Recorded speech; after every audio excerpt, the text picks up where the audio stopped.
ইয়া আইয়ুহাল্লাযীনা আমানু তাকুল্লাহা ওয়াল তানজুর নাফসুম মা কদ্দামাত লিগাদিন ওয়াত্তাকুল্লাহ ইন্নাল্লাহা খাবীরুম বিমা তা'মালুন।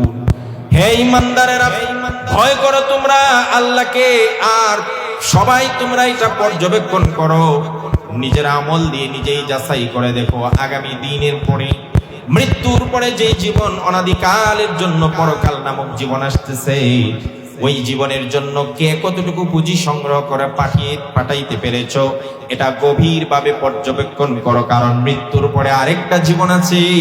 এই জীবনে যদি তুমি উত্তীর্ণ না হও, সারাটা জীবন আফসোস করে মরবে, তাতে কোনো লাভ হবে?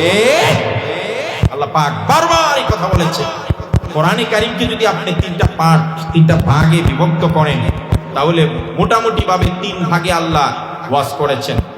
একটা হলো তাযকির বিল আলাইল্লাহ, 2 নম্বর তাযকির বি আইয়ামিল্লাহ, তাযকির লিমা বাদাল মাউত।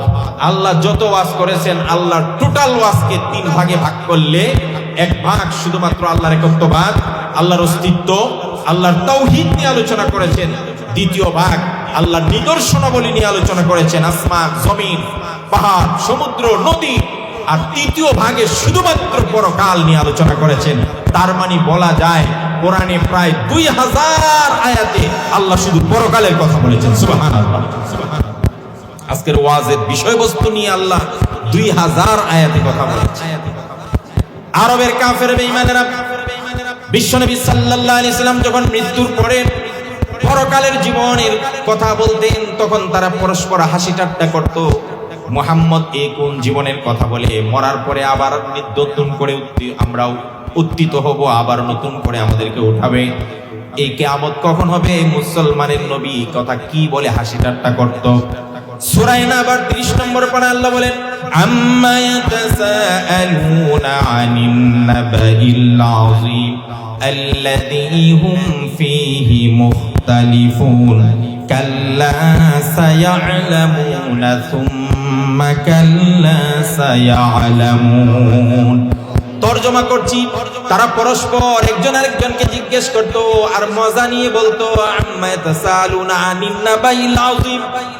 নাবাইল আযীম, মহান খবর, পরকাল এবং কিয়ামত সংঘটিত হবে, নতুন জীবন আসবে, এই নিয়ে তারা পরস্পর দ্বন্দ্ব করত। আল্লাহ রাব্বুল আলামিন বলেন, এই দ্বন্দ্ব করার মরে আল্লাহ নিজে গ্যারান্টি দিয়া বলেন, কাল্লা সায়া'লামুন। সুতরাং জেনে রাখো, না না, অবশ্যই তোমরা অচিরেই জানতে পারবে কিয়ামত নামে, পরকাল নামে আর একটা জীবন আছে। কথা বলেন ঠিক কিনা? এই মানুষগুলো বড় উপহাস করে বলতো, ওয়াকালু আইযা কুন্না ইযামান ওয়া রুফাতান আইন্না লামাবউসুনা খালকান জাদীদা। মুহাম্মদ কি কথা বলে?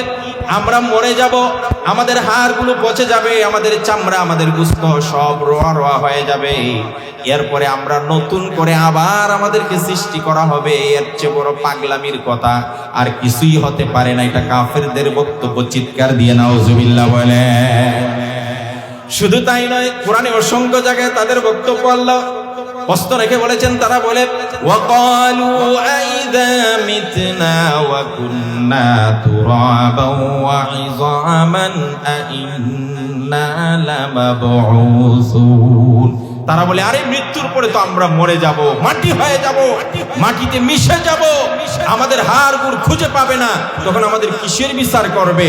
এই নাস্তিক্যবাদ বেঈমান কাফেরদের বক্তব্যগুলো ছিল এমন যে আমরা মৃত্যুর পরে আর জিন্দেগিতে কোনোদিন নতুন করে আর সৃষ্টি হব না, আল্লাহ আমাদেরকে পাবে কোথায়?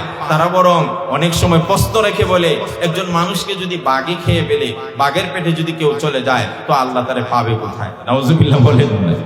পানিতে কেউ যদি ডুবে যায়, আল্লাহ পাবে কোথায়? আগুনে জ্বলে সারখার হয়ে গেছে, আল্লাহ পাবে কোথায়? আল্লাহ আমাদের একবার নতুন করে সৃষ্টি করবেন কেমনে? আপনারা কি বলেন, মৃত্যুর পরে আল্লাহ আমাদেরকে নতুন করে সৃষ্টি করা এটা আল্লাহর জন্য কঠিন না সহজ? মা কথা বলে না, কঠিন না সহজ? এই আল্লাহ কত সুন্দর করে উত্তর দিয়া বলেন জানেন? আল্লাহ বলছেন কি দেখুন, আনতুম আশাদ্দু খালকান আমিস সামাউ বানাহা। হে দুনিয়ার বেঈমান আর নাস্তিকেরা, আসমান বানানো কঠিন না তোমরা রে বানানো কঠিন?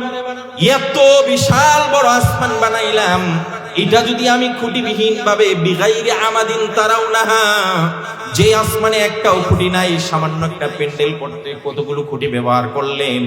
আর এই বিশাল আকাশ, 7 আকাশ বিনা খুঁটিতে আল্লাহ দাঁড় করিয়ে রাখছেন, ঝুলিয়ে রেখেছেন। এটা কঠিন নাকি তোমাকে বাঘের পেট থেকে নতুন করে বানানো কঠিন? আল্লাহ প্রশ্ন করেন, যদি আমি আসমানকে এইভাবে খুঁটিবিহীন দাঁড় করায় রাখতে পারি, তুমি বাঘের পেটে চলে যাও আর আগুনে পুড়ে যাও আর সাগরে ডুবে যাও, সেখান থেকে নতুন করে তৈরি করা আমি আল্লাহর পক্ষে কখনো সম্ভব না।